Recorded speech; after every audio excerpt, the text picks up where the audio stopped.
హైదరాబాద్ లో కన్సల్టేషన్ మరియు 3,500 రూపాయల colour Doppler test Avis hospitals లో ఉచితంగా పొందండి. నమస్తే రమగారు. నమస్తే జయ. రమగారు, చందమామ కథ ఏదైనా చెప్తారా? ప్రయాణంలో తోడు చెప్తాం. అవసరం అంటున్నారా, అవసరం లేదంటున్నారా? చాలా కావాలి కదా. అవునండి, ప్రయాణాల్లో తోడు కావాలి. నేను అమెరికా వెళ్ళే అవకాశం ఒకటి వస్తే ఎవరు తోడు లేరని మానేశాను నేను. అవునా? నాకు చెప్పద్దా రమగారు, నేను వచ్చేసేదాన్ని. తోడు అవసరం కదా, చాలా అవసరం అండి. అంటే ఇవాళ రేపు ఏముందండి అని పొట్టడారు చాలా మంది. ఏం కాదు, మీరు వచ్చేయండి, ఏం పర్వాలేదు అని. ఒకదాన్నే వెళ్ళలేనని అనుకున్నాను నేను. మరి పెద్ద ప్రయాణం కదా రమగారు. చిన్న ప్రయాణాలకు కూడా మనం ఒక్కలవే పోలేము. ఇప్పుడు అలవాటైపోయింది. అసలు ఒంటరిగా వెళ్ళే అలవాటు తప్పించేసాను నేను పూర్తిగా. వల్ల కష్టం చెయ్య, చాలా కష్టం.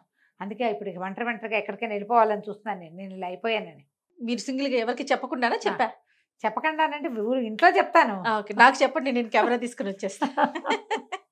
ఈ ప్రయాణంలో తోడు. ఓ పల్లెటూరులో ఒక సుబ్రహ్మణ్యం ఉన్నాడు.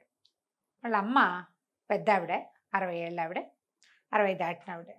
పక్క ఊళ్ళో ఉన్న కూతురికి కొంచెం ఒళ్ళు తరచుగా జ్వరం వస్తుందని ఎవరో ఎవరి ద్వారానో కబురు తెలుసుకున్నాడు. సుబ్రహ్మణ్యం అన్నాడు, అమ్మ నేను ఇప్పుడు రాలేనే, మన ఊళ్ళో పిల్లలు ఎవరైనా వెళ్తున్నారేమో, పొలం పనులు ముమ్మరంగా ఉన్నాయి, ఊరు వాళ్ళు ఎవరైనా అటు వెళ్తున్నారేమో కనుక్కుంటాను, వాళ్ళని తోడిచ్చి నిన్ను పంపుతాను అని చెప్పాడు. ఆ రోజు ఈవిడ ఏరా కనుక్కున్నావా, చెల్లాయిని చూసొస్తాను రా అని ఆవిడ సతాయిస్తాను.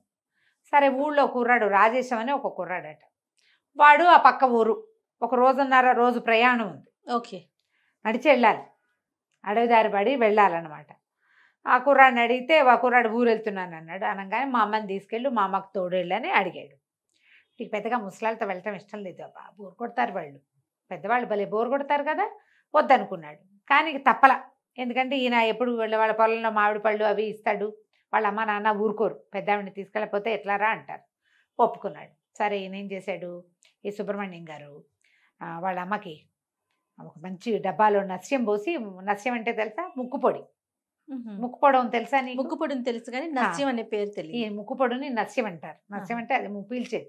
మా తాతయ్య గారు వేసుకునేవాళ్ళు రమ్మగారు. అలాగా చాలా మందికి హ్యాబిట్ గా ఉంటుంది. ఈ ఒక్కపడి వేసుకున్నట్టు, తమలపాకులు వేసుకున్నట్టు, సిగరెట్ బీడి చుట్టా వాటిలాగానే అట్లానే వేసుకుంటారు. ముక్కుపొడి కూడా ముక్కుతో ఘాటైన దాన్ని పీల్చటం. తుమ్ములు వస్తాయి, 1-2 తుమ్ములు వస్తాయి, ఘాటుగా పీల్స్తే ఆ బ్రెయిన్ బాగా పనిచేస్తుంది. అలాంటి భావాలు కూడా ఉంటాయి. అవునండి. నస్యం ఒక పట్టు అంటారు, ఒక పట్టు తీసి ఇట్లా చిటుకుతో తీసి పీలుస్తారు. మేము చిన్నప్పుడు చూసేవాళ్ళం. ఇటీవల కాలంలో నేను ఎవరి దగ్గర చూడలేదు.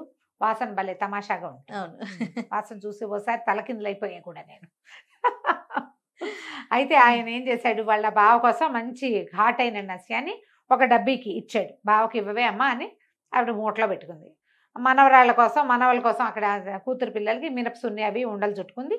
ఆ ఉండలు ఒక మూట డబ్బులు ఇచ్చాడు తల్లి చేతికి. సరే, ఈ రాజేశం ఏమన్నాడు, మీ డబ్బులు మీ దగ్గర ఎందుకండి, ఇబ్బంది, పెద్దవారు నాకు ఇవ్వండి అన్నాడు. కొంత డబ్బులు వాడి చేతిలో పెట్టింది. అబ్బాయి మొల్లో ఒక సంచి దొప్పుకున్నాడు. సంచిలోనే వాడి డబ్బులు, ఈ మామగారి డబ్బులు కూడా ఉన్నాయి, పెట్టుకున్నాడు. సరే, బయలుదేరి వెళ్ళారు. నడిచిపోతున్నారు. పోతుంటే ఆవిడేదో ఆసమ్మ ఓసమ్మ చెప్తుంది, వీడి బోరు కొడుతుంది. కొంత దూరం వెళ్ళేసరికి వాన వచ్చేసింది, పెద్ద వాన. సరే, వెళ్ళే దారిలో ఏదో ఒక పాక ఇల్లు కనపడింది. వీళ్ళు ఆదరా బాదరా నెత్తి మీద చెంగేసుకుని ఆవిడ తువ్వాలు కప్పుకుని వాడు పరిగెడితే సరే, కిటికీ దగ్గరికి వెళ్ళి కుర్రాడు, ఏమంటే వానకు తడిసిపోతున్నాం, ఈ పూట ఇక్కడ ఉండనివ్వండి అని అడిగాడు.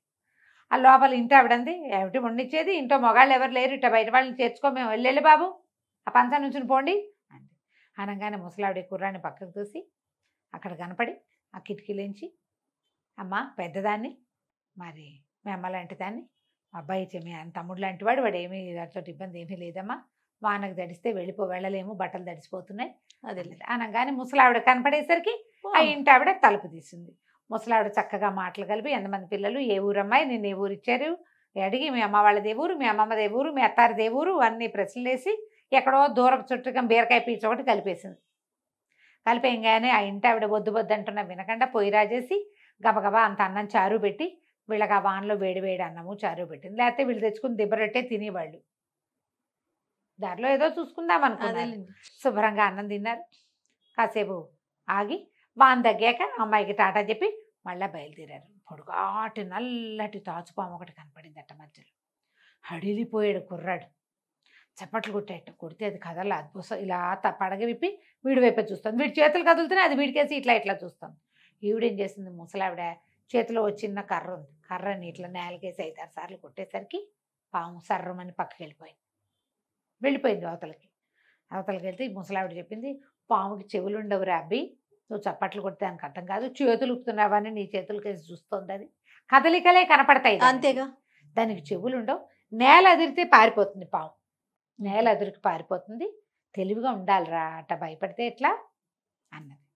సరే అక్కడి నుంచి నడవటం మొదలుపెట్టారు. ఒక చిన్న కొండ మలుపు లాంటిది ఉంది అక్కడ. ఆ మలుపులోంచి ఒక దొంగవాడు వచ్చాడు. ఈ రావటం ఏం చేశాడు, రాజేశం గడి మెడ మీద పెట్టేశాడు కత్తి. తీ డబ్బులు ఏమున్నాయి, తీయి అని హడిలిపోయి వణికిపోయి కుర్రాడు బొడ్లో ఉన్న సంచి తీపోయాడు. ముసలావిడింది, అయ్యో అబ్బి, డబ్బుల కోసం ప్రాణం తీస్తావుట్రా, వాడి దగ్గర ఏమున్నాయి, నా దగ్గర ఉన్నాయి, నేను ఇస్తా ఇట్రా అని చెప్పి మెల్లిగా మూట విప్పేసరికల్ వాడు చూస్తున్నాడు, కత్తి చూపిస్తున్నాడు కానీ ఇస్తుందని. ఈవిడేం చేసింది, మూట విప్పి మూటలోంచి చిన్న మూటలోంచి డబ్బీ తీసి ఆ డబ్బీలోంచి ఇంత దస్యం తీసి కంట్లో కొట్టేసి, అయ్యో తెలివి వాడు లబో అది మహాభగ్గుం అంటుంది. అది ఇప్పుడు నీకు భగ్గు అనకపోయినా కనీసం ఫేస్ పౌడర్ పడినా కంట్లో మడుతుంది కదా, కారమే పోయక్కర్లా, చేతిలో ఫేస్ పౌడర్ ఉండి ఫేస్ పౌడర్ విసిరేసిన ఒక మన కంపాక్ట్ పౌడర్లు అయితే పడవు, చేతిలోంచి ఊడిపడవు. మామూలు ఫేస్ పౌడర్ డబ్బా ఉంటే ఆ డబ్బా ఇట్లా విసిరితే కంట్లో పెడితే మామూలుగా ఉండదు దాని సంగతి. వాడు లబో దిబోమంటూ పరిగెత్తి పారిపోయాడు. కళ్ళు మండిపోతున్నాయి, ఇక్కడ నీళ్లు కావాలి కళ్ళు కడుక్కోవడానికి. వీళ్ళు దారి తీసి వెళ్ళిపోయారు. ఆవిడ నవ్వుతూ చెప్పింది, ధైర్యంగా ఉండాలి, బ్రెయిన్ పని చేయాలి మనకి. సరే ఒక ఊరు దాటారు, ఇంకా వెళ్ళాలి, ఇంకా కొంచెం ఉంది. అయితే ఈ కుర్రాడు ఏం చేశాడు, ఒక అరుగు మీద ఆవిడని కూర్చోబెట్టి, ఇక్కడ కూర్చోండి మామగారు, నేను ఏమైనా ఆకలిస్తుంది, తినడానికి ఏమైనా పట్టుకొస్తాను అని చెప్పాడు. ఊళ్ళు దాటి వెళ్తారు, తిండి దొరుకుతుంది మధ్యలో ఎక్కడో. అదే లేదు, ఈవిడ్ని ఇక్కడ కూర్చోబెట్టాడు. వాడు వెళ్ళాడు. ఎంతసేపటికి రాడే, దుకాణాల వైపు వెళ్ళిన వాడు. ఏమిట్రా వీడు రావట్లేదని ఆవిడ మూట భుజాన్ని వేసుకుని అక్కడికి వెళ్ళేసరికి ఒక కొట్టు దగ్గర బాకెట్లో వీడిని గోల చేస్తున్నారు వాళ్ళు. ఏమిటా గోల, వీడి దగ్గర డబ్బులు లేవు, ఉండాలి డబ్బులు, వీడు తినేశాడు, నా తినేసిన డబ్బులు ఎవరు కక్కుతారు, నువ్వు గిన్నెలు దోముతావా, వాకిళ్ళు ఊడుస్తావా, బిడ్డ దంచుతావా, ఏం చేస్తావో చెప్పంటున్నాడు దుకాణందారు. ఈ కుర్రాడంటే డబ్బులు పోయినాయండి, నేనేం చేయను అంటున్నాడు. వాడు ఆల్రెడీ టిఫిన్ తినేశాడు అక్కడ. ఓకే, ఆడేదో ఫలహారం చేసి తినేసి మామగారి కోసం ప్యాక్ చేయించాడు. ఈ లోపల ఇదైంది. ఆవిడొచ్చి ఏమిటి నాయనా అని కనుక్కుని, సరే పర్వాలేదులే అని చెప్పి డబ్బులు తీసిచ్చి మా వాడిని వదిలే, డబ్బులు జారిపోయినాయి.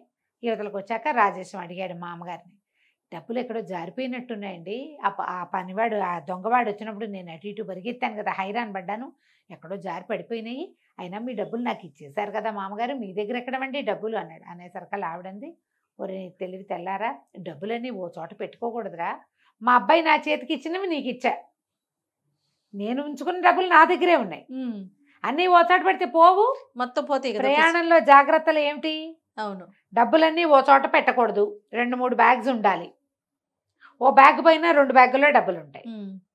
ప్రయాణంలో ఎవరితోటి వాదించకూడదు, పొట్లాడకూడదు, గొడవ పడకూడదు, మంచిగా మాట్లాడుకోవాలి, అంతేనా. ఏదైనా ఎవరో దొంగవాడో ఎవడైనా వస్తే ఉద్రేకపడకుండా ప్లాన్ ఆలోచించుకోవాలి తెలివిగా.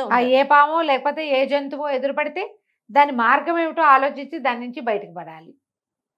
అక్కడి నుంచి సరే ఇంకొక 4 గంటల 5 గంటల ప్రయాణంతో నడకతోటి వీళ్ళు వాళ్ళ ఇంటికి చేరిపోయారు. 2 రోజుల తర్వాత మళ్ళీ ముసలావిడ ఇంటికి వచ్చేసింది, సుబ్రహ్మణ్యం గారింటికి.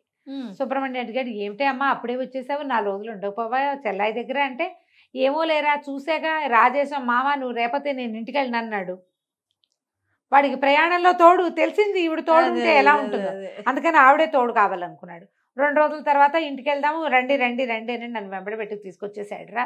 సరేలే చెల్లాయిని చూసొచ్చాను, ఎవడు తోడు లేకపోతే 4 రోజులు ఉండేదాన్ని, పిల్లాడేటాకు ఉన్నాడు, వాడు నన్ను రారమ్మంటున్నాడు కాబట్టి వచ్చేసాను. నేను ప్రయాణాల్లో తోడు ఇట్లా ఉండాలి, ఇలాంటి సరైన తోడై ఉండాలి, సరైన తోడై ఉండాలి. ఈ కాలం ప్రయాణాల హడావిడి వేరే కదా చేయాలి. అవును కదా, మనం కూడా వెళ్ళేటప్పుడు కొంచెం లైక్ మైండెడ్ పీపుల్, ఒకే రకమైన ఫుడ్ టేస్ట్లు, భోజనపు రుచులు ఒకే రకంగా ఉండటం, బట్టలు పాతలు ఒకటే రకమైన డ్రెస్సింగ్ ఉన్న వాళ్ళు ఇలా వెళ్తే ఇబ్బందులు, ప్రయాణంలో పదనిసలు లేకుండా గొడవలు లేకుండా కొంచెం ప్రశాంతంగా చేస్తాం. ఎక్కడికైనా వెళ్ళేటప్పుడు 4 కనుక్కోవటం, బట్టలు అంటే వసతిగా తీసుకెళ్ళటం, చుట్టుపక్కల ప్రాంతాల్లో ఏ సమస్యలు రావచ్చో కనుక్కోవటం, ఓ బ్యాటరీ లైట్ లాంటిది పెట్టుకోవటం, తర్వాత దోమలకి ఏదైనా ఒకటి పెట్టుకోవటం, రిపెల్లర్స్ ఏదైనా క్రీమ్స్ అయినా ఏదైనా పెట్టుకోవటము, అలాంటివి కొంచెం జాగ్రత్తలు ఎప్పుడూ వహించాలి. ప్రయాణాల్లో మంచి తోడుంటే ప్రయాణం చాలా హాయిగా వెళ్తుంది. ఎప్పుడైనా అలాంటి అవసరాలు వచ్చినప్పుడు అలా ఆలోచించండి. కథ మాత్రం వినేయండి, బాగుంటుంది. నమస్తే రమ్య గారు. నమస్తే జయ.